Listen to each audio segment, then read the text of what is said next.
श्रीमद् भागवत महापुराण प्रथम खंड अथ तृतीयोध्याय। भक्ति के कष्ट की निवृत्ति।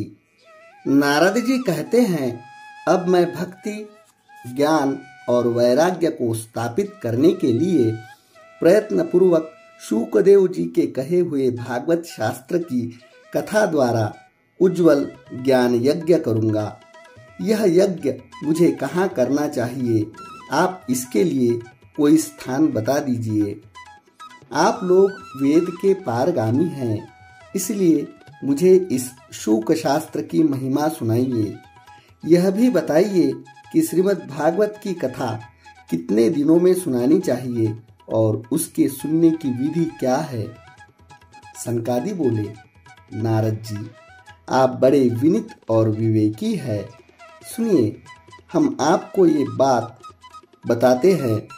हरिद्वार के पास आनंद नाम का एक घाट है।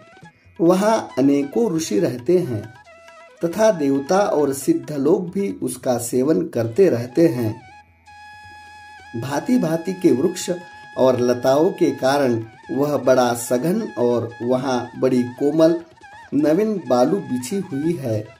वह घाट बड़ा ही सुरम्य और एकांत प्रदेश में है। वहाँ हर समय सुनहले कमलों की सुगंध आया करती है। उसके आसपास रहने वाले सिंह, हाथी आदि परस्पर विरोधी जीवों के चित्त में भी वैर भाव नहीं है।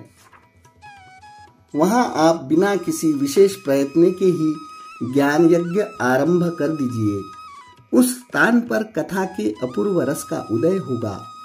भक्ति भी अपनी आंखों के ही सामने निर्बल और जराजीर्ण अवस्था में पड़े हुए ज्ञान और वैराग्य को साथ लेकर वहां आ जाएगी।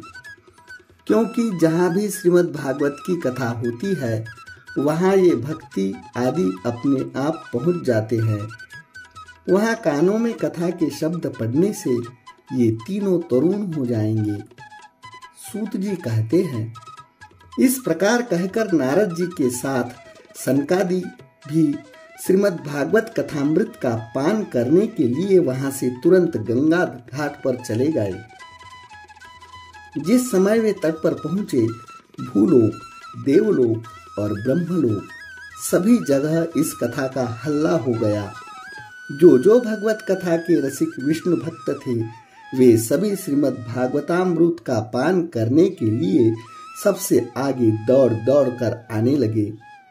भृगु, वशिष्ठ, च्यवन, गौतम, मेघातिथि, देवल, देवरात, परशुराम, विश्वामित्र, शाकल, मार्कंडेय, दत्तात्रेय, पिप्पलाद, योगेश्वर व्यास और पराशर, छायाशु, जाजली और जुहू आदि सभी प्रधान मुनिगण अपने अपने पुत्र, शिष्य और स्त्रियों समेत बड़े प्रेम से वहां आए। इनके सिवा वेद, वेदांत, उपनिषद, मंत्र, तंत्र, 17 पुराण और 6 शास्त्र भी मूर्तिमान होकर वहां उपस्थित हुए। गंगा आदि नदियां, पुष्कर आदि सरोवर, कुरुक्षेत्र आदि समस्त क्षेत्र, सारी दिशाएं, दंडक आदि वन, हिमालय आदि पर्वत तथा देव, गंधर्व और दानव सभी कथा सुनने चले आए। जो लोग अपने गौरव के कारण नहीं आए, महर्षि भृगु उन्हें समझा बुझाकर ले आए। तब कथा सुनाने के लिए दीक्षित होकर श्री कृष्ण परायण सनकादि नारद जी के दिए हुए श्रेष्ठ आसन पर विराजमान हुए। उस समय सभी श्रोताओं ने उनकी वंदना की। श्रोताओं में वैष्णव, विरक्त, सन्यासी और ब्रह्मचारी लोग आगे बैठे और उन सब के आगे नारद जी विराजमान हुए। एक और ऋषिगण, एक और देवता, एक और वेद और उपनिषद आदि तथा एक और तीर्थ बैठे और दूसरी ओर स्त्रियां बैठी। उस समय सब ओर जय जयकार, नमस्कार और शंखों का शब्द होने लगा और अबीर, गुलाल, खील एवं फूलों की खूब वर्षा होने लगी। कोई कोई देव श्रेष्ठ तो विमानों पर चढ़कर वहां बैठे हुए सब लोगों पर कल्प वृक्ष के पुष्पों की वर्षा करने लगे। सूत जी कहते हैं, इस प्रकार पूजा समाप्त होने पर जब सब लोग एकाग्र चित्त हो गए, तब सनकादि ऋषि महात्मा नारद को श्रीमद् भागवत का महात्म्य स्पष्ट करके सुनाने लगे। सनकादि ने कहा, अब हम आपको इस भागवत शास्त्र की महिमा सुनाते हैं। इसके श्रवण मात्र से मुक्ति हाथ लग जाती है। श्रीमद् भागवत की कथा का सदा सर्वदा सेवन आस्वादन करना चाहिए। इसके श्रवण मात्र से श्रीहरि हृदय में आविराजते हैं। इस ग्रंथ में 18,000 श्लोक और 12 स्कंध है तथा श्री शुकदेव और राजा परीक्षित का संवाद है। आप यह भागवत शास्त्र ध्यान देकर सुनिए। यह जीव अभी तक अज्ञानवश इस संसार चक्र में भटकता है, जब तक क्षण भर के लिए भी कानों में इस शुक शास्त्र की कथा नहीं पड़ती। बहुत से शास्त्र और पुराण सुनने से क्या लाभ है? इससे तो व्यर्थ का भ्रम बढ़ता है। मुक्ति देने के लिए तो एकमात्र भागवत शास्त्र ही गरज रहा है। जिस घर में नित्य प्रति श्रीमद् भागवत की कथा होती है, वह तीर्थ रूप हो जाता है और जो लोग उसमें रहते हैं उनके सारे पाप नष्ट हो जाते हैं। हजारों अश्वमेध और सैकड़ों वाजपेय यज्ञ इस शुक शास्त्र की कथा का 16वां अंश भी नहीं हो सकते। तपोधनों, जब तक लोग अच्छी तरह श्रीमद् भागवत का श्रवण नहीं करते, तभी तक उनके शरीर में पाप निवास करते हैं। फल की दृष्टि से इस शुक शास्त्र कथा की समता गंगा, गया, काशी, पुष्कर या प्रयाग कोई तीर्थ भी नहीं कर सकता। यदि आपको परम गति की इच्छा है तो अपने मुख से ही श्रीमद् भागवत के आधे अथवा चौपाई श्लोक का भी नित्य नियम पूर्वक पाठ कीजिए। ओंकार, गायत्री, पुरुष सूक्त, तीनों वेद, श्रीमद् भागवत, ओम नमो भगवते वासुदेवाय, यह द्वादशाक्षर मंत्र 12 मूर्तियों वाले सूर्य भगवान, प्रयाग, संवत्सर रूप काल, ब्राह्मण, अग्निहोत्र, गौ, द्वादशी तिथि, तुलसी, वसंत ऋतु और भगवान पुरुषोत्तम, इन सब में बुद्धिमान लोग वस्तुतः कोई अंतर ही नहीं मानते। जो पुरुष अहर्निश अर्थ सहित श्रीमद् भागवत शास्त्र का पाठ करता है, उसके करोड़ों जन्मों का पाप नष्ट हो जाता है। इसमें तनिक भी संदेह नहीं है। जो पुरुष नित्य प्रति भागवत का आधा या चौपाई श्लोक भी पढ़ता है, उसे राजसूय यज्ञ और अश्वमेघ यज्ञों का फल मिलता है। नित्य भागवत का पाठ करना, भगवान का चिंतन करना, तुलसी को सींचना और गौओं की सेवा करना, ये चारों समान हैं। जो पुरुष अंत समय में श्रीमद् भागवत का वाक्य सुन लेता है, उस पर प्रसन्न होकर भगवान उसे वैकुंठ धाम देते हैं। जो पुरुष इसे सोने के सिंहासन पर रखकर विष्णु भक्त को दान करता है, वह अवश्य ही भगवान का सायुज्य प्राप्त करता है। जिस दुष्ट ने अपनी सारी आयु में चित्त को एकाग्र करके श्रीमद् भागवत कथामृत का थोड़ा सा भी रसास्वादन नहीं किया, उसने तो अपना सारा जन्म चांडाल और गधे के समान व्यर्थ ही गवा दिया। वह तो अपनी माता को प्रसव पीड़ा पहुंचाने के लिए ही उत्पन्न हुआ। जिसने इस शुक शास्त्र के थोड़े से भी वचन नहीं सुने, वह पापात्मा तो जीता हुआ ही मुर्दे के समान है। पृथ्वी के भार स्वरूप उस पशु तुल्य मनुष्य को धिक्कार है, जो स्वर्ग लोक में देवताओं में प्रधान इंद्रादि कहा करते हैं। संसार में श्रीमद् भागवत की कथा का मिलना अवश्य ही कठिन है। जब करोड़ों जन्मों का पुण्य होता है, तभी इसकी प्राप्ति होती है। नारद जी, आप बड़े ही बुद्धिमान और योग निधि है। आप प्रयत्न पूर्वक कथा का श्रवण कीजिए।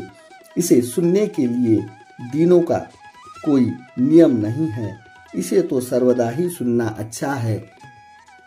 इसे सत्य भाषण और ब्रह्मचर्य पालन पूर्वक सर्वदा ही सुनना श्रेष्ठ माना गया है। किंतु कलयुग में ऐसा होना कठिन है। इसलिए शुकदेव जी ने जो विशेष विधि बताई है वह जान लेनी चाहिए। कलयुग में बहुत दिनों तक चित्त की वृत्तियों का वश में रखना, नियमों में बंधे रहना और किसी पुण्य कार्य के लिए दीक्षित रहना कठिन है। इसीलिए सप्ताह श्रवण की विधि है। श्रद्धा पूर्वक कभी भी श्रवण करने से अथवा माघ मास में श्रवण करने से जो फल प्राप्त होता है वही फल श्री शुकदेव जी ने सप्ताह श्रवण में निर्धारित किया है। मन के असंयम, रोगों की बहुलता और आयु की अल्पता के कारण तथा कलयुग में अनेकों दोषों की संभावना से ही सप्ताह श्रवण का विधान किया गया है। जो फल तप, योग और समाधि से भी प्राप्त नहीं हो सकता वह सर्वांग रूप में सप्ताह श्रवण से सहज में ही मिल जाता है। सप्ताह श्रवण यज्ञ से बढ़कर और व्रत से बढ़कर है, तप से कहीं बढ़कर है, तीर्थ सेवन से तो सदा ही बड़ा है, योग से बढ़कर है, यहाँ तक कि ध्यान और ज्ञान से भी बढ़कर है। इसकी विशेषता कहाँ तक वर्णन करें, यह तो सभी से बढ़ चढ़कर है। शौनक जी ने पूछा, सूत जी, यह तो आपने बड़े आश्चर्य की बात कही। अवश्य ही यह भागवत पुराण योग वेत्ता ब्रह्मा जी के भी आदि कारण श्री नारायण का निरूपण करता है, परंतु यह मोक्ष की प्राप्ति में ज्ञानादि सभी साधनों का तिरस्कार करके इस युग में उनसे भी कैसे बढ़ गया। सूत जी ने कहा, शौनक जी, जब भगवान श्री कृष्ण इस धराधाम को छोड़कर अपने नित्य धाम को जाने लगे तब उनके मुखारविंद से 11 स्कंद का ज्ञानोपदेश सुनकर भी उद्धव जी ने पूछा। उद्धव जी बोले, गोविंद, अब आप तो अपने भक्तों का कार्य करके परम धाम को पधारना चाहते हैं, किंतु मेरे मन में एक बड़ी चिंता है, उसे सुनकर आप मुझे शांत कीजिए। अब घोर कलिकाल आया ही समझिए, इसलिए संसार में फिर अनेकों दुष्ट प्रकट हो जाएंगे। उनके संसर्ग में जब अनेकों सत्पुरुष भी उग्र प्रकृति के हो जाएंगे तब उनके भार से दबकर यह गो रूपिणी पृथ्वी किसकी शरण में जाएगी। कमल नयन, मुझे तो आपको छोड़कर इसकी रक्षा करने वाला कोई दूसरा दिखाई नहीं देता। इसलिए भक्तवत्सल, आप साधुओं पर कृपा करके यहाँ से मत जाइए। भगवान, आपने निराकार और चिन्मात्र होकर भी भक्तों के लिए ही तो यह सगुण रूप धारण किया है। भला आपका वियोग होने पर वे भक्तजन पृथ्वी पर कैसे रह सकेंगे। निर्गुणोपासना तो बड़ा कष्ट है, इसलिए कुछ और विचार कीजिए। प्रभास क्षेत्र में उद्धव जी के ये वचन सुनकर भगवान सोचने लगे कि भक्तों के अवलंब के लिए मुझे क्या व्यवस्था करनी चाहिए। शौनक जी, तब भगवान ने अपनी सारी शक्ति भागवत में रख दी। वे अंतर्धान होकर इस भागवत समुद्र में प्रवेश कर गए। इसलिए यह भगवान की साक्षात शब्दमयी मूर्ति है। इसके सेवन, श्रवण, पाठ अथवा दर्शन से ही मनुष्य के सारे पाप नष्ट हो जाते हैं। इसी से इसका सप्ताह श्रवण सबसे बढ़कर माना गया है और कलयुग में तो यह अन्य सब साधनों को छोड़कर यही प्रधान धर्म बताया गया है। कली काल में यही ऐसा धर्म है जो दुख, दरिद्रता, दुर्भाग्य और पापों की सफाई कर देता है तथा काम क्रोधादि शत्रुओं पर विजय दिलाता है। अन्यथा भगवान की इस माया से पीछा छुड़ाना देवताओं के लिए भी कठिन है। मनुष्य तो इसे छोड़ ही कैसे सकते हैं। अतः इससे छूटने के लिए भी सप्ताह श्रवण का विधान किया गया है। सूत जी कहते हैं, शौनक जी, जिस समय सनकादि मुनीश्वर इस प्रकार सप्ताह श्रवण की महिमा का बखान कर रहे थे, उस सभा में एक बड़ा आश्चर्य हुआ। उसे मैं तुम्हें बतलाता हूँ, सुनो। वहां तरुणावस्था को प्राप्त हुए अपने दोनों पुत्रों को साथ लिए विशुद्ध प्रेम रूपा भक्ति बार बार श्री कृष्ण गोविंद हरे मुरारी, हे नाथ नारायण वासुदेव आदि भगवान नामों का उच्चारण करती हुई अकस्मात प्रकट हो गई। सभी सदस्यों ने देखा कि परम सुंदरी भक्ति रानी भागवत के अर्थों का आभूषण पहने वहां पधारी। मुनियों की उस सभा में सभी यह तर्क वितर्क करने लगे कि ये यहाँ कैसे आई, कैसे प्रविष्ट हुई। तब सनकादि ने कहा, ये भक्ति देवी अभी अभी कथा के अर्थ से निकली है।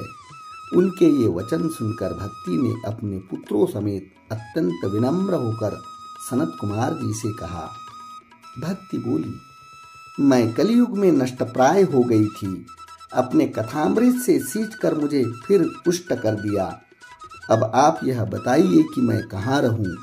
यह सुनकर सनकादि ने कहा, तुम भक्तों को भगवान का स्वरूप प्रदान करने वाली, अनन्य प्रेम का संपादन करने वाली और संसार रोग को निर्मल करने वाली हो। अतः तुम धैर्य धारण करके नित्य निरंतर विष्णु भक्तों के हृदयों में ही निवास करो। ये कलियुग के दोष भले ही संसार पर अपना प्रभाव डाले, किंतु वहां तुम पर इनकी दृष्टि भी नहीं पड़ सकेगी। इस प्रकार उनकी आज्ञा पाते ही भक्ति तुरंत भगवत भक्तों के हृदयों में जा विराजी।